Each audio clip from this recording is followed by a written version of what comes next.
Enfrentando 2021 com coragem. Embora não saibamos como será o novo ano, sabemos quem criou todos os tempos. Com essa certeza de nos prepararmos para enfrentar esses tempos difíceis e incertos, até aqui o Senhor nos ajudou. O ano de 2020 trouxe uma nova maneira de ver o mundo, a vida, a família, o trabalho e até mesmo Deus. Foi desafiador, mas aqueles que aceitaram lutar contra os medos venceram e transpuseram a tempestade.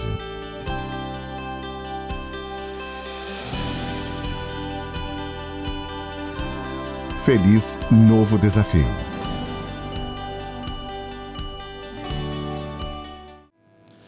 Boa noite a todos, que a graça e a paz seja com todos. Vamos fazer nossa oração de gratidão.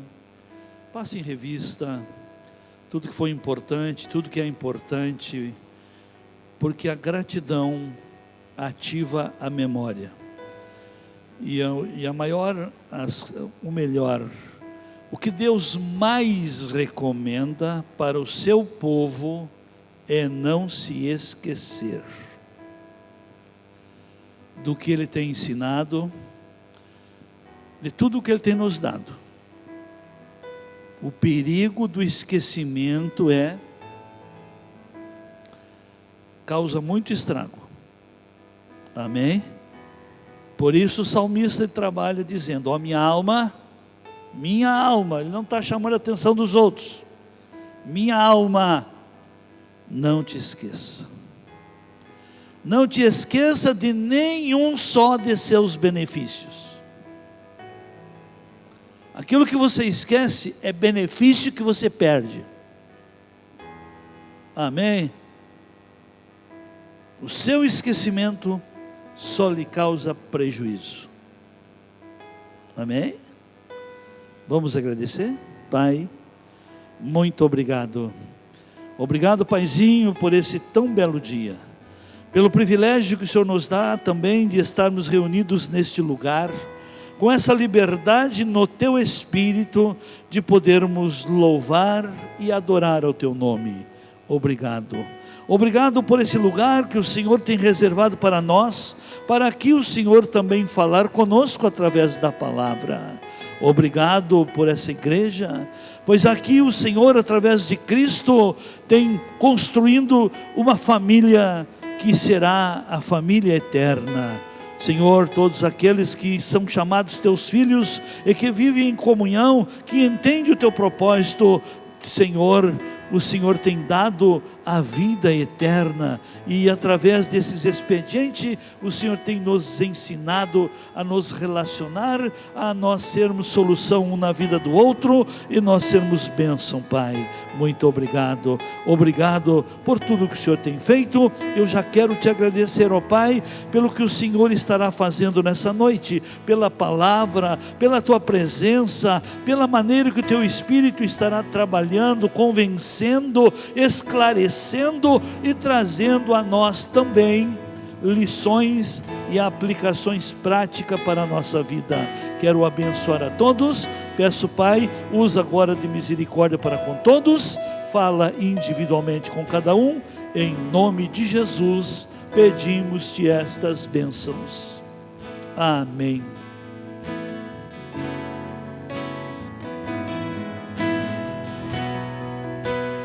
Graças eu te dou, Pai, pelo preço que pagou, sacrifício de amor que me comprou, ungido do Senhor, pelos cravos em tuas mãos. Graças eu te dou, ó meu Senhor. Lavou minha mente e coração, me deu perdão, restaurou minha comunhão. Digno é o Senhor, sobre o trono está, soberano Criador, vou sempre te adorar e elevo minhas mãos ao Cristo que venceu, Cordeiro de Deus morreu por mim, mas ressuscitou.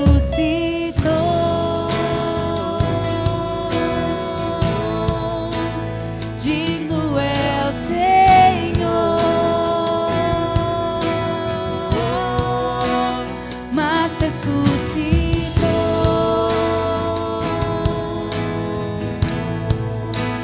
Digno é o Senhor,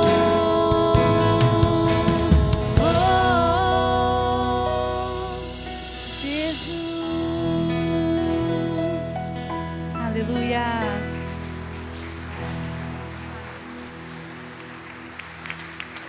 Aleluias, aleluias. Obrigado, Senhor. Fiquem à vontade. Estamos todos na presença de Deus. Dizei aos justos que bem lhes irá. Justo não é aquele que não peca, mas é aquele que sempre procura se ajustar. Porque enquanto estivermos nesse corpo carnal, carregamos a natureza adâmica e também carregamos o nosso espírito, a nova vida que Cristo nos deu. E a batalha começa no interior de cada um, e é à medida que a gente dá o expediente, quem dá mais expediente para a carne, as obras da carne e a vontade da carne prevalece. Mas quem prioriza o reino de Deus e que põe em prática as instruções da palavra, andar no Espírito não é andar que nem ET, não, andar no Espírito é andar na palavra, dentro de princípios, dentro de padrões, dentro da verdade, cumprindo deveres. Mas a palavra que o Senhor colocou no meu coração para hoje, vamos primeiro para Romanos 8, 28, que diz: e sabemos que todas as coisas concorrem ou cooperam para o bem daqueles que amam a Deus, daqueles que são chamados segundo o seu propósito. E olha as provisões que ele dá ainda na sequência: porque aos que dantes conheceu, também os predestinou para serem conforme a imagem de seu Filho, a fim de que ele seja o primogênito entre muitos irmãos. E aos que predestinou, a estes também chamou, e aos que chamou, a estes também justificou, e aos que justificou, a estes também glorificou. Que significa, eu sei que eu custei entender, bom, que ele nos predestinou, me predestinou, tenho plena certeza. Então a estes, aos que predestinou, ele chamou, e aos que chamou também justificou, que significa aprovou, e aos que justificou e aos que o aprovou, a estes glorificou, a estes ele repartiu a sua glória, a sua graça. Glorificar é dar das suas benesses, da sua graça. Ele repartiu a graça conosco. Então tudo coopera para o bem, mas nem tudo no momento parece ser bem. Tem um conceito que se diz que há males que vêm para o bem, mas o ser humano não quer o mal para construir o bem, prefere sempre o bem, e há bens que vêm para males. Uma colocação prática, vamos lá. Viver à vontade, é bom ou não é? Sim ou não? Já pipocaram. Viver à vontade, é bom? Sim? Sim? Viva sempre à vontade para ver se você melhora.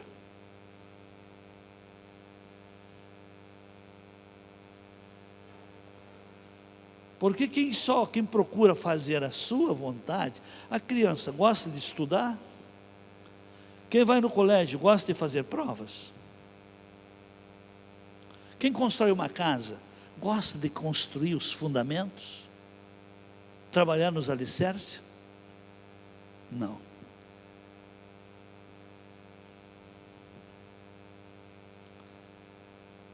Então, meus queridos, tudo coopera, mas nós precisamos entender que todas as coisas têm o seu valor e têm o seu tempo. E a maneira que nós usamos e aplicamos as nossas capacidades que temos, por exemplo, quando as coisas não são fáceis, se usa o entendimento. Quando a coisa está boa demais, se vive a nível de alma.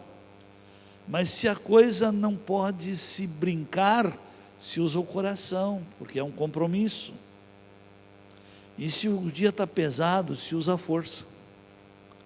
Amém? 4 capacidades: coração, compromisso, alma, vontade, desejo, entendimento, inteligência, sabedoria e força, interação. Então tudo coopera para o bem. Então nós vamos ver e trazer umas lições práticas para nós. Vamos ver se tiramos umas lições da experiência do profeta Isaías, capítulo 6, versículo 1 a seguir. No ano em que morreu o rei Uzias, eu vi o Senhor assentado sobre um alto e sublime trono, e as orlas do seu manto enchiam o templo.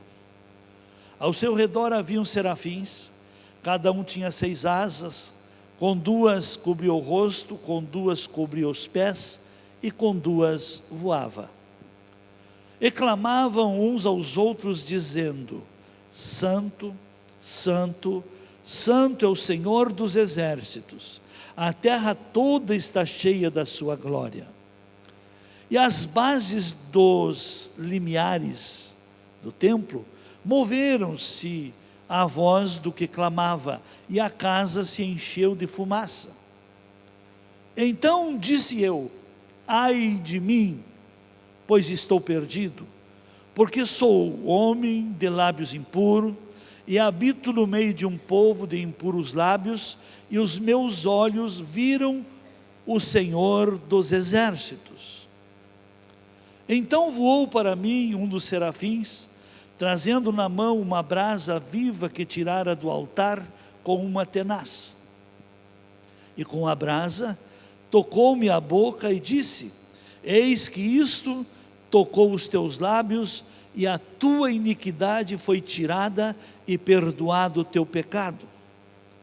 Depois disto, ouvi a voz do Senhor que dizia: a quem enviarei? E quem irá por nós? Então disse eu: eis-me aqui, envia-me a mim. Amém. Eu sempre, quando me deparo com um texto que esse texto fala comigo, eu procuro examinar o contexto, como foi antes, e até mesmo quando é um fato marcante, procuro sempre descobrir a causa. Não adianta nós tratar consequências se não soubermos descobrir as causas e lá na causa interromper o que constrói consequência. Então aqui nos diz que no ano da morte, pois é, um ano trágico, mas o que foi e qual foi a causa de este ano da trágica morte de Uzias? Uzias também era chamado de Azarias, está em 2 Reis, capítulo 15, versículo 1 a seguir, e ele diz: no ano 27 de Jeroboão, rei de Israel, começou a reinar Azarias, ou Uzias, filho de Amazias, rei de Judá. Tinha 16 anos quando começou a reinar, e reinou 52 anos em Jerusalém. O nome de sua mãe era Jecolia de Jerusalém. E fez o que era reto aos olhos do Senhor, conforme tudo o que fizera Amazias seu pai. Contudo, quero dizer, para os irmãos aqui, deixa parado um pouquinho aqui, vamos tratar um probleminha aqui, porque o sistema religioso só vive extremos, ou é tudo ou nada. Os irmãos observaram que aqui o Senhor reconheceu o lado bom,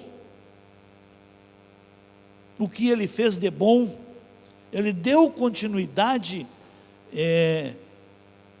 ao sistema de reinado que o seu pai já exercitara. Mas agora, observem agora aqui: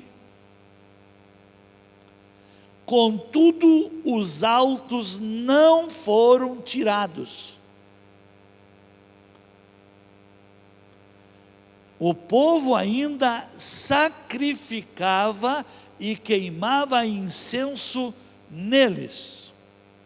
Observem o grau, o nível de responsabilidade de uma autoridade.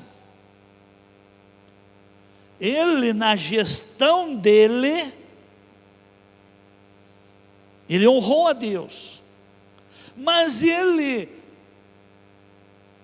fez olho grosso, como diz o gaúcho, fez olho grosso pelo que o povo, ou para o que o povo estava fazendo, sacrificando,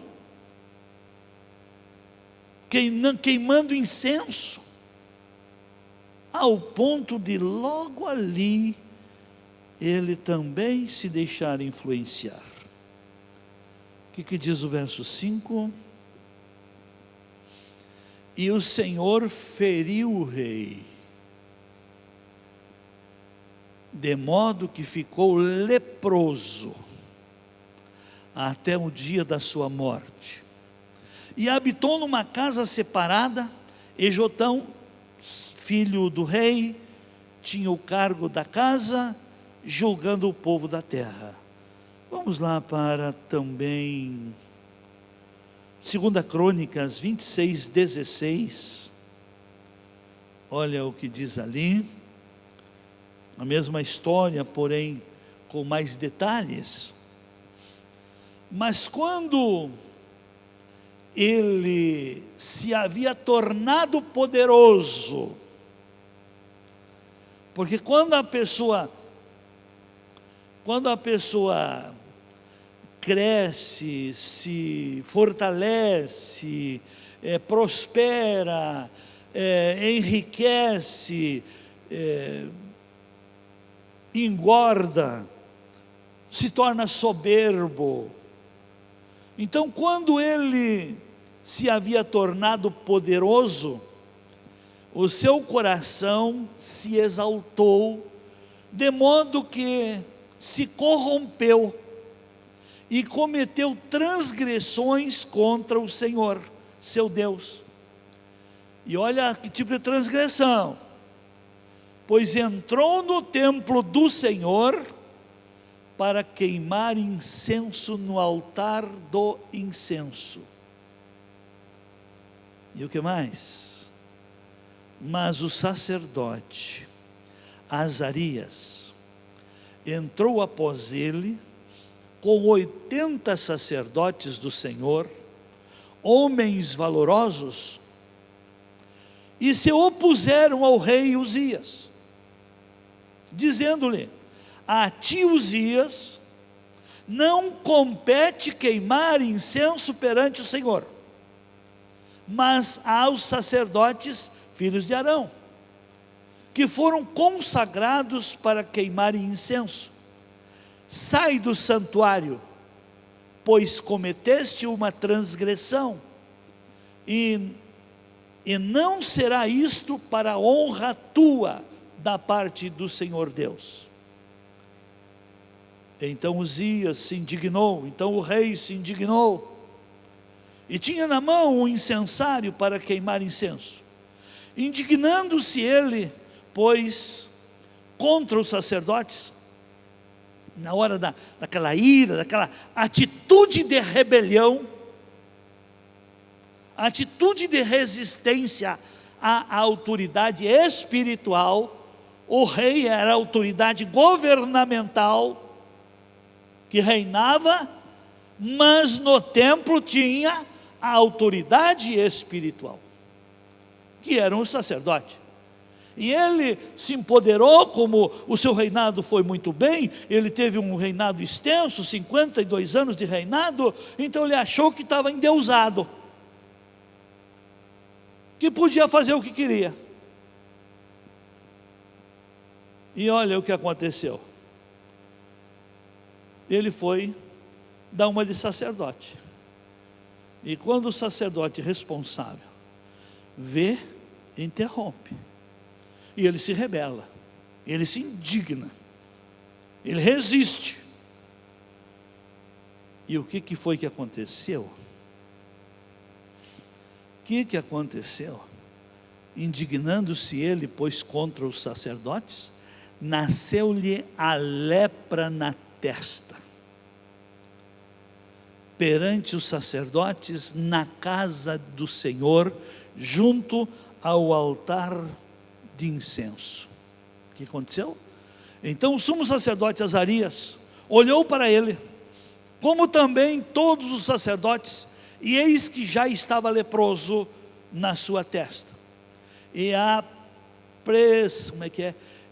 apressuradamente o lançaram fora, e ele mesmo se apressou a sair, porque o Senhor o ferira. Assim ficou leproso o rei Uzias até o dia da sua morte. E por ser leproso morou numa casa separada, pois foi excluído da casa do Senhor. E Jotão, seu filho, tinha o cargo da casa do rei e também julgava o povo da terra. Mas por que isso tudo? E olha essa situação aqui. E outra questão aqui, agora vamos lá, para nós ver, por que esse marco aqui, Isaías começa lá no capítulo 6, verso 1, no ano da morte do rei, eu vi o Senhor. Ele era profeta, e este rei levou uns quantos anos para morrer. Ele reinou 52 anos. Mas por que será que apenas teve que vir uma morte para que Isaías se ajustasse dentro do chamado.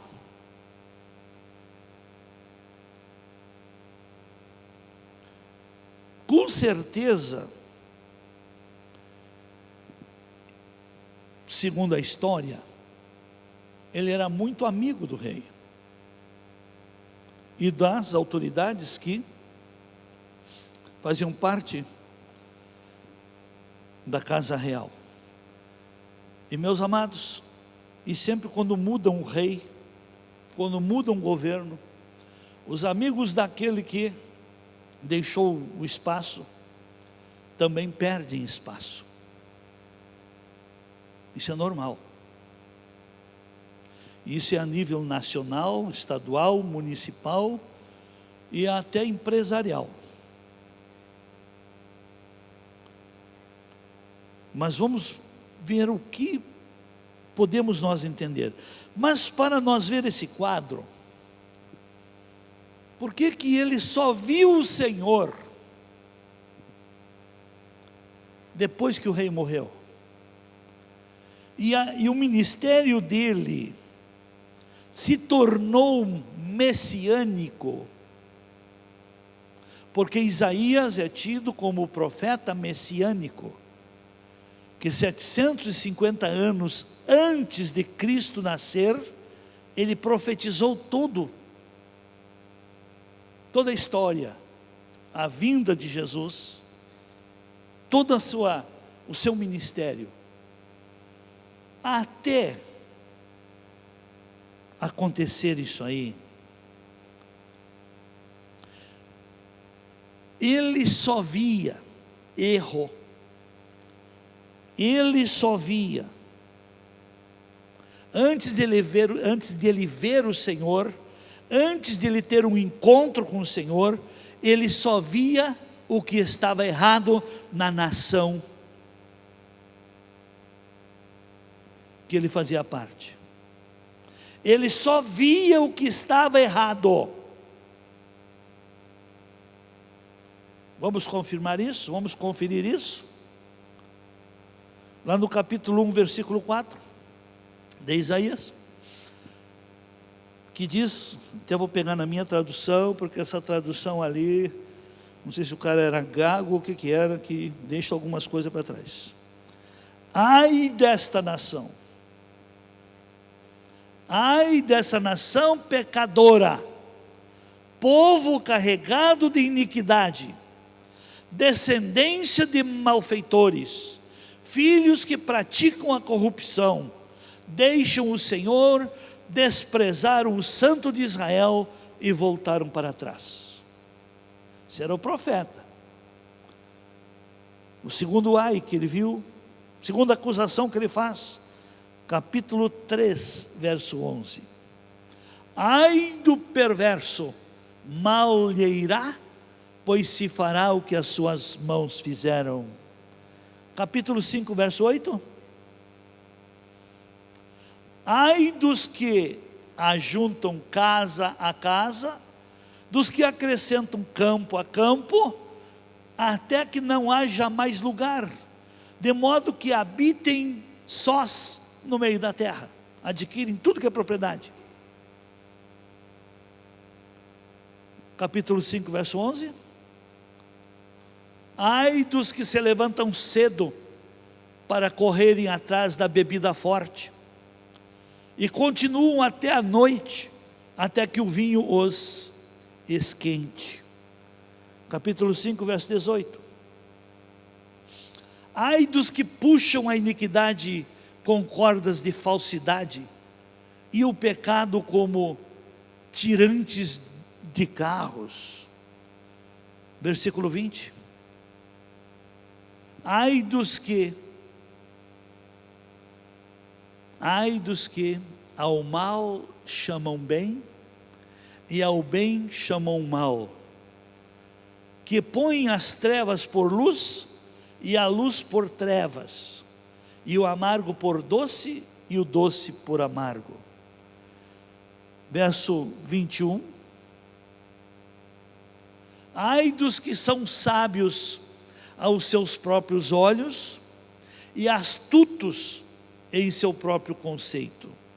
Verso 22. Ai dos que são poderosos para beber vinho e valentes para misturar bebida forte. Então até o capítulo 6, ele só via desgraça nos outros.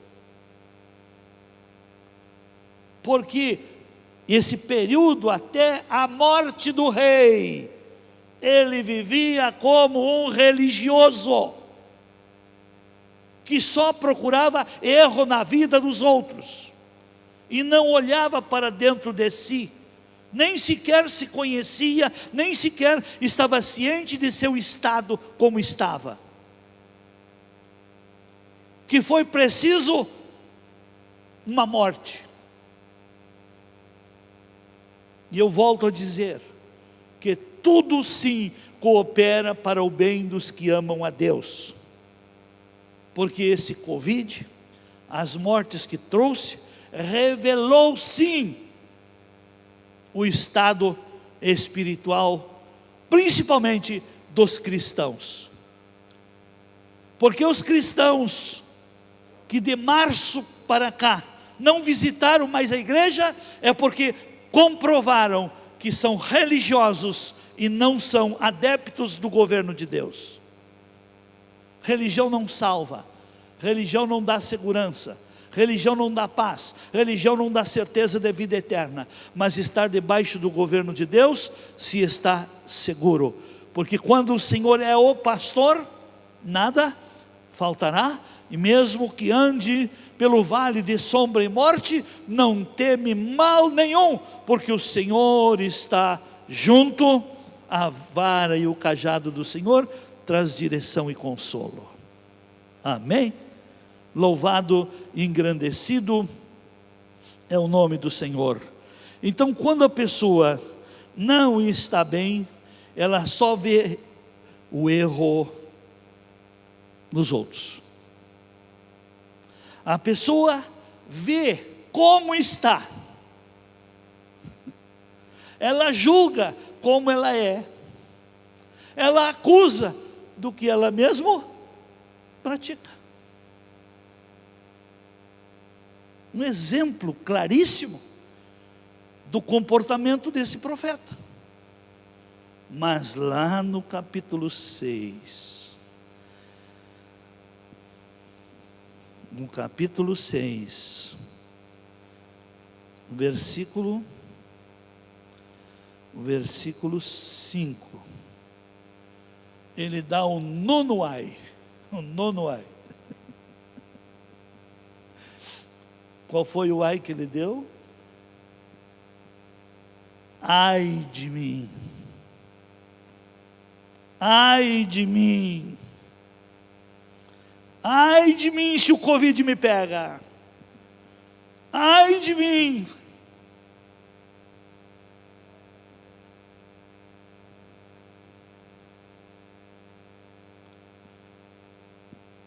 Ai de mim. Por que ele disse ai de mim? Porque ele viu que ele estava com a vida toda desajustada. Ele viu que ele estava com a vida desajustada. Ele teve a visão, ele viu o Senhor, ele viu as milícias celestiais, e quando ele viu, não só o templo tremeu em suas bases, mas ele tremeu nas bases dele, ele estremeceu. Ai de mim, estou perdido. Impressionante quando a pessoa sente, como diz, que sente o seu pé na cova, sente que a vida corre risco, a consciência que é a lâmpada do Senhor, ela traz às claras o que está desajustado, no que está complicado. E uma coisa interessante, que ele declara isso: ai de mim, pois estou perdido, porque sou homem de lábios impuros. Um profeta, por que o profeta estava com lábios impuros? Porque não estava exercitando o ministério dele, estava envolvido, entretido com o povo, que a impureza da linguagem dele, ele já não tinha mais uma linguagem santa, uma linguagem de profeta. Aí ele mesmo confessou que recebeu a influência do povo. Os lábios dele eram impuros, porque o povo influenciou ele. O povo influenciou ele. A igreja, não só no Brasil, mas eu creio que em toda a face da terra, perdeu muito da autoridade, perdeu o governo de Deus. Em vez de a igreja influenciar, a igreja foi influenciada. Amém?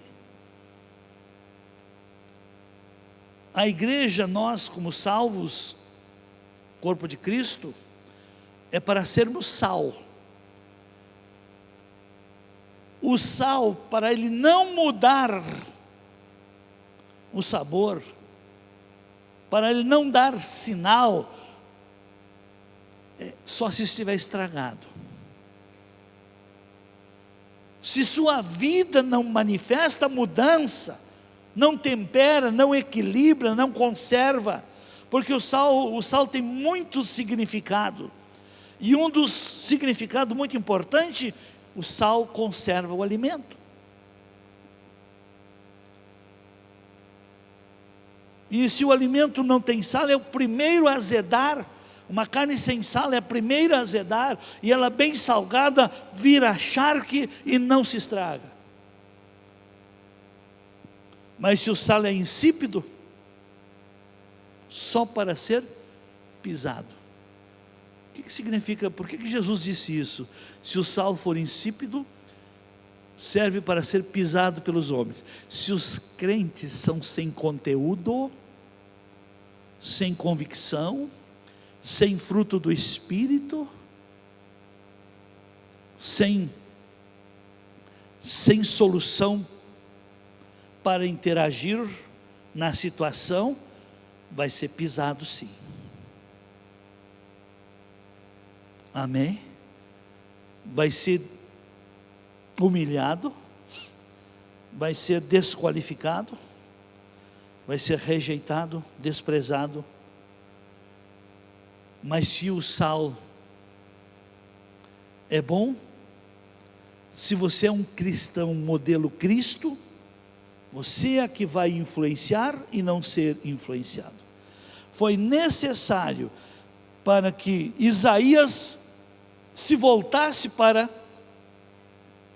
o centro da vontade de Deus, se voltasse para o propósito para o qual o Senhor o ungiu, o Senhor o levantou. Teve que morrer o rei, e não só a simples morte do rei, mas como foi a morte do rei. Deus é ético, Deus respeita princípios, Deus não é Deus de confusão. A autoridade espiritual o Senhor deu para sacerdotes, para as autoridades eclesiásticas, a autoridade de gestão na sociedade para as autoridades constituídas, que para isso se prepararam, e o próprio rei ali, porque se empoderou, porque tinha já 52 anos de reinado, Então ele se achava acima da verdade e começou a ignorar princípios e a organização do reino de Deus. Quando a pessoa começa a ignorar princípios e a organização do reino, ela está se levantando contra a autoridade divina, e é o Senhor quem trata. Amém? E com certeza ele, como profeta, ele deveria estar na plateia lá, quando aquele número de sacerdotes foram lá para resistir ao rei, oferecer sacrifícios estranhos dentro do templo. E como o próprio rei resistiu o sacerdote, Deus feriu na hora com lepra.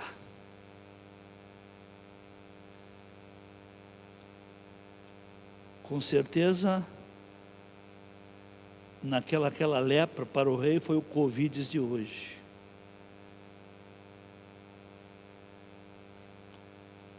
Por que muitos passam pelo Covid e não acontece nada, e outros? E uma coisa, eu gostaria que os irmãos me ajudassem aqui. O MBCV aqui, desde o começo, eu tenho ensinado, mostrado, que por trás disso aí é uma força espiritual. Pegar, todo mundo vai pegar, mas morrer não. Amém? A Bíblia diz que muitas são as aflições do justo, mas o Senhor os livra de... Todos nós somos provados, nós somos salvos na prova. Eu não tenho lembrança de entre o número de membros que consta no nosso rol de membros, que algum membro ativo, comprometido com o corpo de Cristo, que o Covid tenha levado. Eu sei que levou o pai de alguns irmãos aí, que fazia mais de ano que nem na igreja vinha, e que desde que entrou as quarentenas não apareceram mais, não cultuaram mais, não louvaram mais, não se relacionaram mais, não visitaram a casa do Senhor.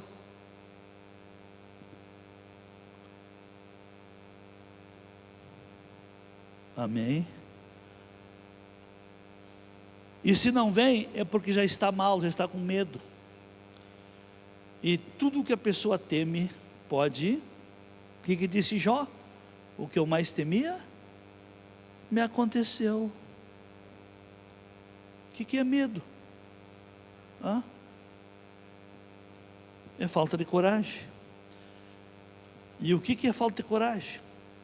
É falta de fé em ação. A fé em ação é coragem. Quando o Senhor dá uma palavra, se você crê, você não duvida, age. Quando o Senhor o convida, você não fica em dúvida aí, questionando, ou consultando carne, ou consultando outros, você age. Então, meus queridos, foi necessário Deus tratar uma autoridade para um profeta se ajustar. E olha a bênção que se tornou esse profeta. De antes, ele só via, o profeta, o homem de Deus, o chamado, o escolhido, o vocacionado, às vezes está com a vida desajustada, mas não impede dele ver. A única diferença de quem está ajustado em Deus, quem está ajustado em Deus vê solução, e quem está desajustado a Deus vê problema. Por exemplo, as pessoas desajustadas ao reino conseguem ver o erro de cada um, mas não conseguem ver o que fazer para que cada um se corrija, melhora, se conserte e vença. A nossa ação pelo próximo, de ser solução, revela o nosso relacionamento com Deus. A nossa inércia, a nossa omissão de ajudar o nosso próximo, o nosso semelhante, revela nosso estado espiritual.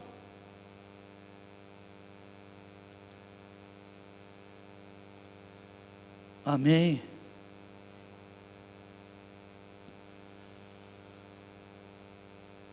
Então, à luz da presença de Deus, o verso 5, está ali.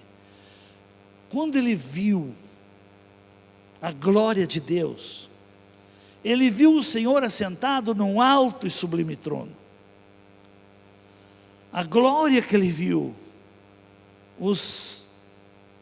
as milícias celestiais louvando, adorando. Então, quando a luz da presença de Deus iluminou a vida dele, revelou o estado dele. E quando nós nos deparamos também com a presença de Deus, a manifestação da presença de Deus, quando Deus começa a falar, a consciência, que é a lâmpada do Senhor, começa a mostrar. Você precisa se consertar nisso, se ajustar nisso, melhorar nisso. Começa até a própria consciência a acusar. Observe, quando aqueles falsos religiosos apanharam uma mulher em adultério, pegaram aquela mulher e levaram aonde estava Jesus. Jesus, pela lei de Moisés, esta mulher tem que ser morta apedrejada. E tu que dizes? Jesus não respondeu, baixou-se e escrevia no chão. Jesus, o que o Senhor diz?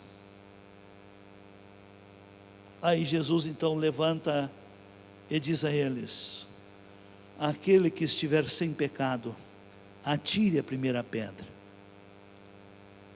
E o que a Bíblia responde? Cada um acusado pela própria consciência, foi se levantando e saindo de mansinho. E quando Jesus olha, estava só a mulher ali. E Jesus diz: mulher, que deu os teus acusadores? Ninguém te condena? Nem eu te condeno. Vai e não peques mais. Amém? É dessa maneira que o Senhor trabalha. É dessa maneira que onde está a presença de Deus, as coisas acontecem. Aonde Deus se faz presente, é dessa maneira. Desaparecem os acusadores, os julgadores, os falsos santarrões. Então, meus queridos, quando Isaías viu o Senhor, ele se viu. Por quê? Porque o ser humano foi criado à semelhança de Deus. E você, querido ou querida, se você tiver o privilégio de ver o Senhor, como estará a sua consciência? Você se verá igual ao Senhor? Semelhante a Ele? O que disse o Senhor? Façamos o homem do macaco. Vamos produzir um Big Bang, vamos ver o que vai dar. Foi? Façamos o homem a nossa imagem, conforme a nossa semelhança.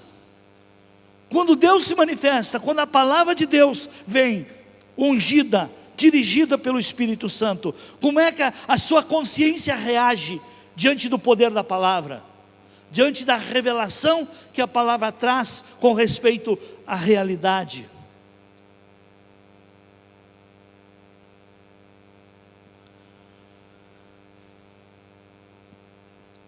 Isaías reconheceu o seu estado. Olha o que o profeta mesmo falou depois, trazendo esse ensino prático para ficar para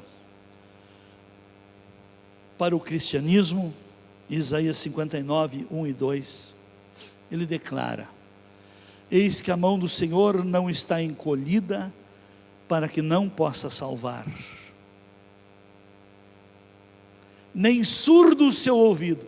Bem, os irmãos observaram que ele em nenhum momento ele propôs salvação para aqueles 8 ais que ele deu? Ele propôs condenação? Os irmãos observaram? E agora, depois que o estado dele foi revelado, ele então agora abre um leque de solução para todos, mostrando que a mão de Deus não está encolhida para salvar, nem é surdo o seu ouvido para ouvir. Ele diz: meus irmãos, a mão do Senhor está estendida sobre todos. Deus ouve o clamor de todo, porque todo aquele que invocar o nome do Senhor, sim, será salvo. Mas tem uma coisa, verso 2: os vossos pecados, as vossas iniquidades fazem separação entre vós e o vosso Deus, e os vossos pecados encobrem o seu rosto de vós, de modo que não vos ouça.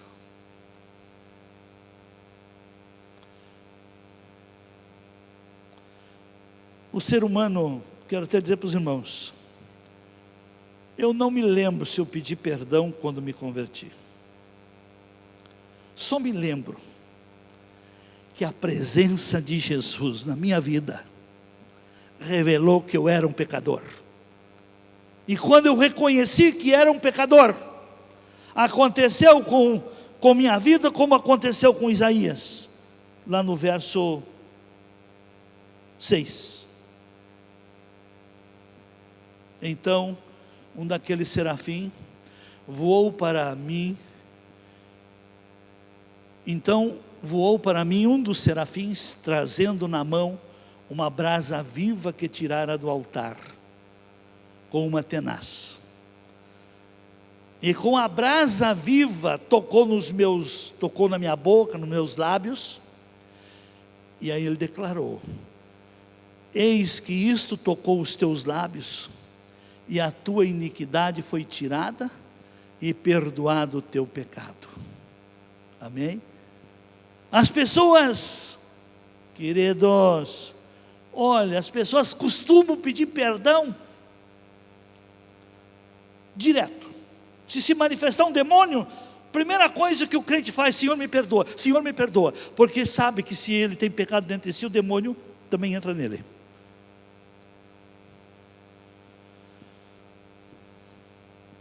Não é o simples pedir perdão. O que faz com que Deus resgate você, acolha você, purifique você, é você reconhecer quem você é. Ai de mim, estou perdido. Eu sou impuro, eu sou malicioso, eu sou adúltero, eu sou hipócrita, eu sou ladrão, eu sou um desleal, eu sou injusto.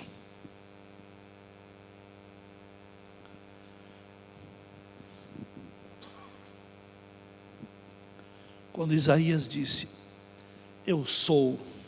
estou perdido, porque sou um homem de lábios impuros. Eu sou um homem pecador. E quando a pessoa reconhece sua fraqueza, seu estado, o Senhor já providenciou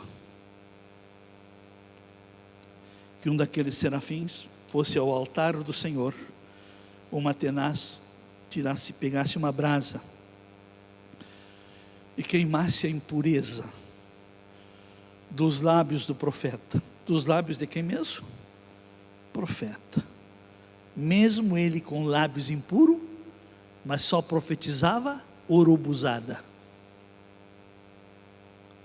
Mesmo sendo um profeta, só profetizava o negativo. E as igrejas estão cheias de profetas que só profetizam pecado dos outros e não profetiza restauração, libertação, transformação, não profetiza reconstrução.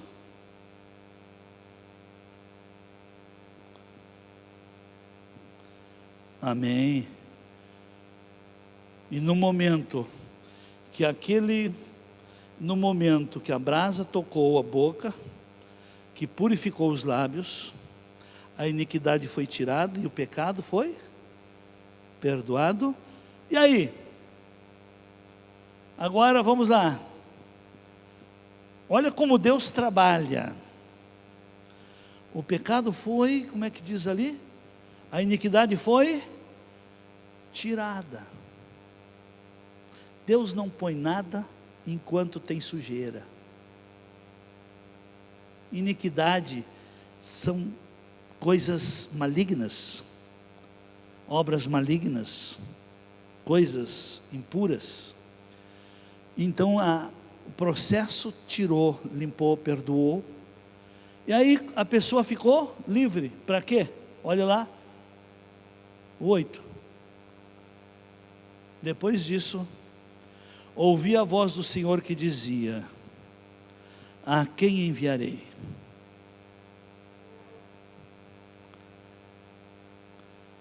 Muitos estão preocupados em tirar o pecado de si, mas não de cumprir o propósito para o qual existe. A quem enviarei?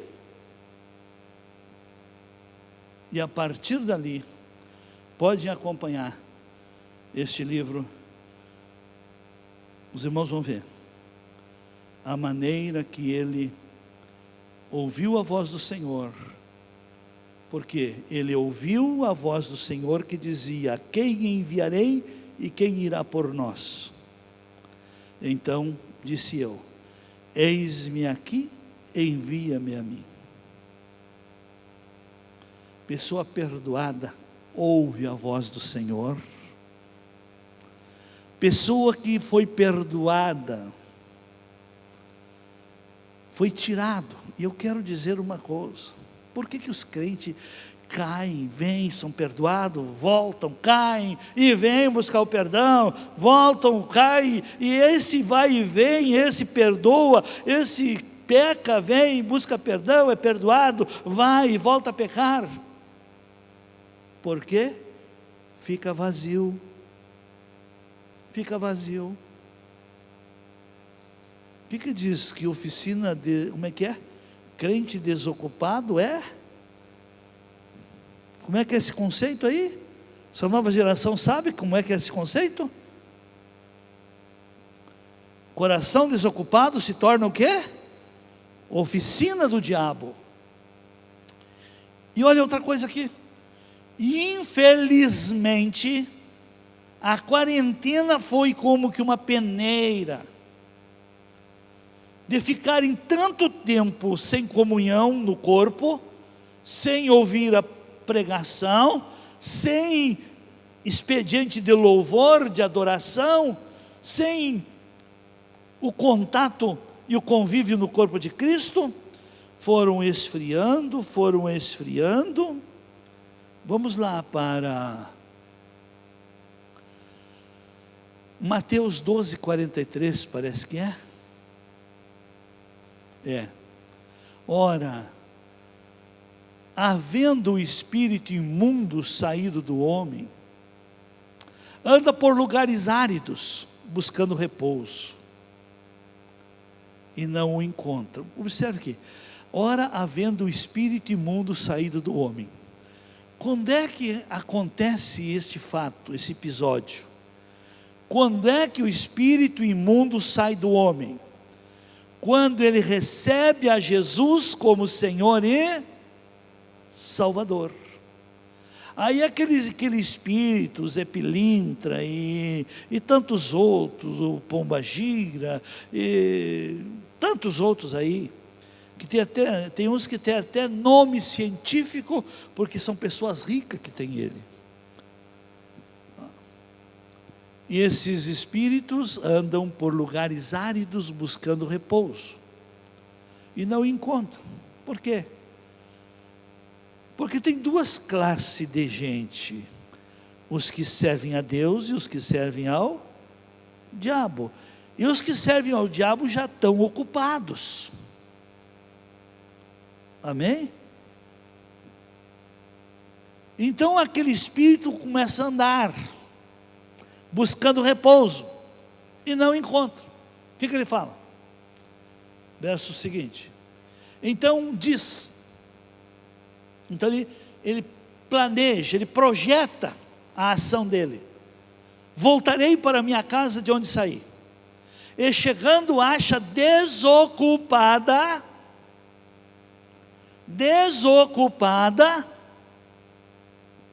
varrida e adornada. Aquele irmão, aquela irmãzinha, que de antes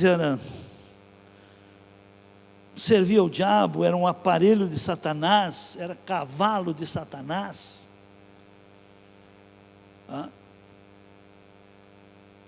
Jesus libertou, tirou aquele espírito imundo, e ela ficou bonitinha, ficou livre. Ela está agora, a sua vida varrida, adornada, porém desocupada.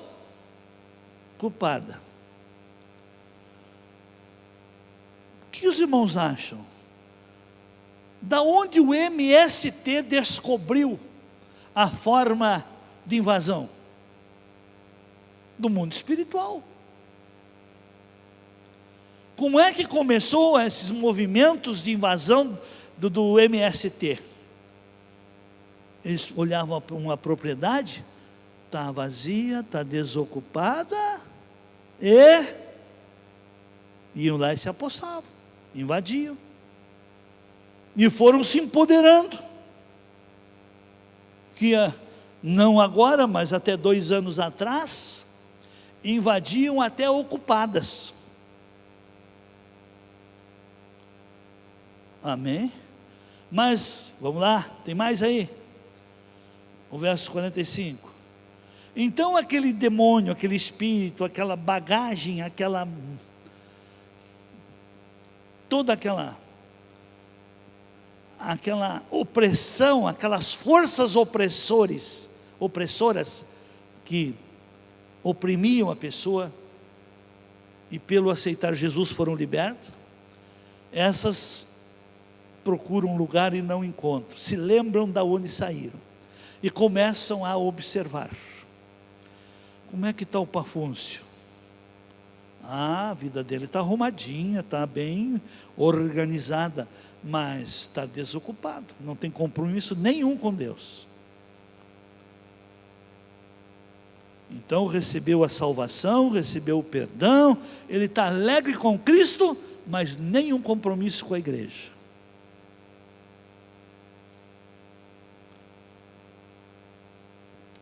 Então aqueles demônios que saíram, foram expulsos, foram vencidos, levaram uma surra para desocupar o espaço. Eles vão procurar agora mais outros e formam uma gangue, ou uma pandilha, No interior se chamava pandia, na cidade é gangue. Tá? Forma uma gangue de demônios. Então leva consigo outros 7 espíritos. De antes, olha aqui, até eu posso contar aqui, pela experiência que eu tenho, pelo que eu já vi, não vi tudo, mas já vi alguma coisa. A pessoa que se deixou levar pelo demônio, caiu na drogadição, aceitou Jesus, se recuperou, esteve num lugar, numa casa de recuperação evangélica, se converteu, e a maioria das casas, as casas de recuperação, não ensinam seus recuperados a serem comprometidos com Deus. Não ensinam, a maioria não ensina. E esses só se mantêm limpo enquanto estão lá. Porque tem muitas casas que é um spa, se mantém limpo apenas enquanto estão lá. Aí o que acontece? Como ele não se ocupou com Deus, não se comprometeu, a vida dele está vazia. Está vazia, varrida e ornamentada. Mas está vazia. Aí vem aquele espírito da droga, aí junto, para completar, ele vem com mais 7. Veio do assalto, veio do tráfico, veio do roubo, veio da prostituição. Cada espírito traz uma forma de ação.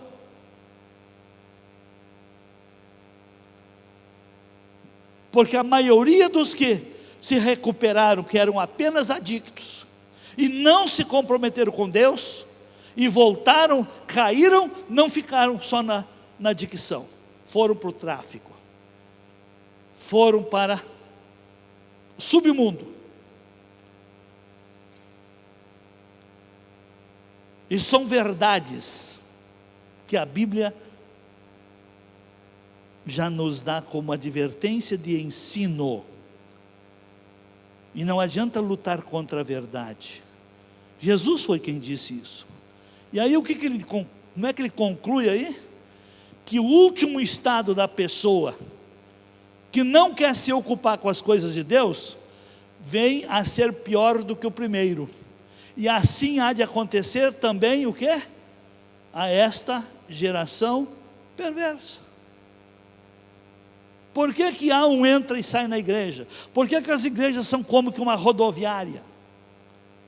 Se eu fosse perguntar aqui, até pergunto, quem aqui gostaria de se desviar dos caminhos do Senhor? Levante a mão. Ninguém quer se desviar? 10% do que está aqui, até o final do ano, estão desviados. Por quê? Porque não querem ocupar sua vida com as coisas de Deus. E o diabo procura pessoas como desocupadas. Amém? Que Deus tenha de nós.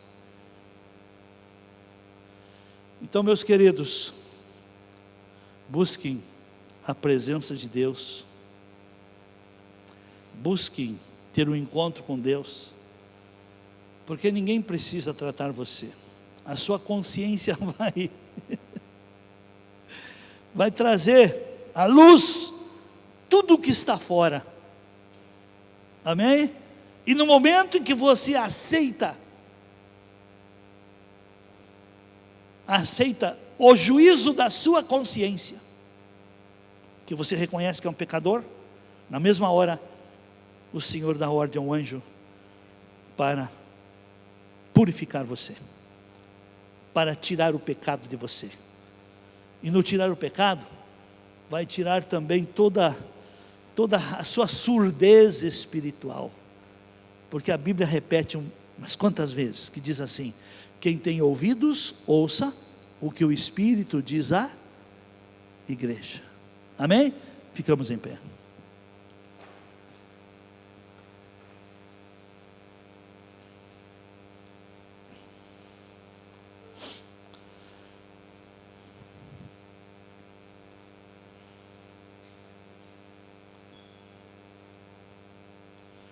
O pecado separa você de Deus. Deus não tem a mão encolhida, mas o pecado afasta você, tira você de debaixo da proteção divina. O pecado faz com que crie uma barreira, uma parede de separação, e não adianta você reclamar, acusar esse, acusar aquele. Deus não vai lhe atender. Mas se você olhar para dentro de você e reconhecer que é um pecador, e quero dizer para todos, não existe pecadinho e pecadão. Pecado é pecado. O ser humano, pela hipocrisia que tem de querer humilhar os outros, codificou o pecado. Tem pecado. Quem é que trata o pecado da língua? Algum pastor trata?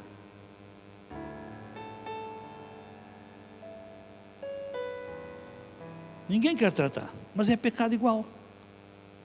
Se meter na vida alheia, falar do que não viu, ser falsa testemunha, semear contenda entre os irmãos.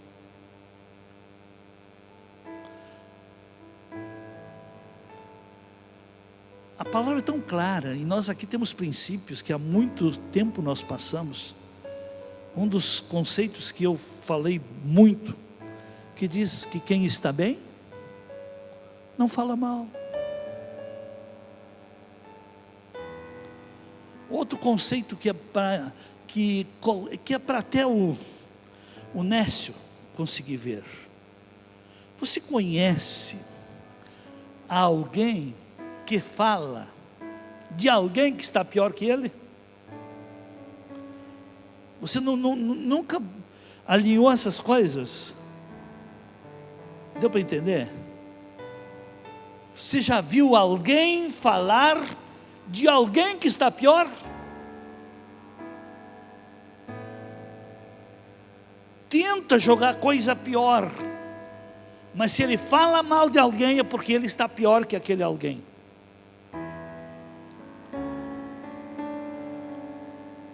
E tudo que aponta, observa aqui, olha para a sua mão, tá? Como é que se aponta? Se puxa esse dedo e pega esse dedo, só que não dá para deixar o polegar, né?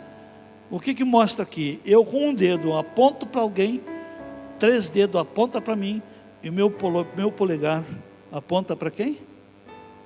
Para aquele que está vendo que eu sou um hipócrita. Faz assim. Não faz assim às vezes? Tu é isso, tu é aquilo. Mas depois olha para a tua mão. O que você aponta com o dedo, vem 3 contra você, e Deus olhando para você. Amém? Faz assim. Faz e olha para a sua mão. Quando você está irado, que está a fim de ferrar alguém, como é que você faz? Faz aí. Você está recebendo 3 vezes mais o que está desejando para os outros, e você mesmo está se entregando para Deus, porque o polegar está apontando para Deus. Amém, amém. Falei abobrinha? Põe a mão no seu coração. Pai, obrigado pela tua graça, obrigado pela tua presença, obrigado pela obra do teu Espírito, obrigado pela maneira prática e clara que o Senhor falou conosco nesta noite. Espírito Santo, ajuda-nos a reconhecer que estamos perdidos, que precisamos nos julgar e parar de julgar os outros, olhar para dentro de nós antes de procurar erro na vida dos outros. Dai-nos essa humildade, essa disposição de alma e de espírito, para nós mudar a nossa maneira de ser. Que a nossa maneira de ser, Senhor, realmente manifeste o teu ser em nós, a tua graça em nós, o teu amor em nós, o teu perdão em nós, para também nós transmitir para o nosso semelhante. Quero abençoar a cada um de meus irmãos e pedir, Pai, que as tuas misericórdias o acompanhem.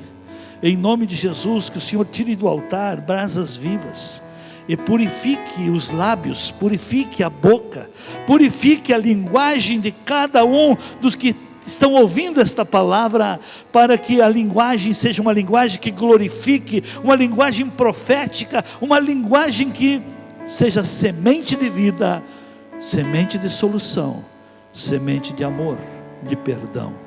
Em nome de Jesus, eu abençoo a todos. Amém. Nesse mesmo espírito, vamos servir ao Senhor com os dízimos e ofertas. Traga ao altar, é a sua semente. Faça a sua parte. Tudo que você faz é para você, e o que você deixa de fazer é para você também. Sonda-me, Senhor, e me conheces. Quebranta o meu coração. Transforma-me conforme a tua palavra. E enche-me até que em mim se ache só ti. Então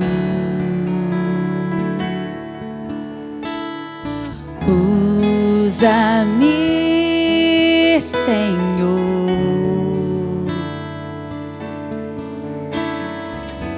usa-me como farol que brilha à noite, como ponte sobre as águas, como abrigo no deserto, como flecha que acerta o alvo. Eu quero ser usado da maneira que te agrada, em qualquer hora e em qualquer lugar. Eis aqui a minha vida, usa-me, Senhor,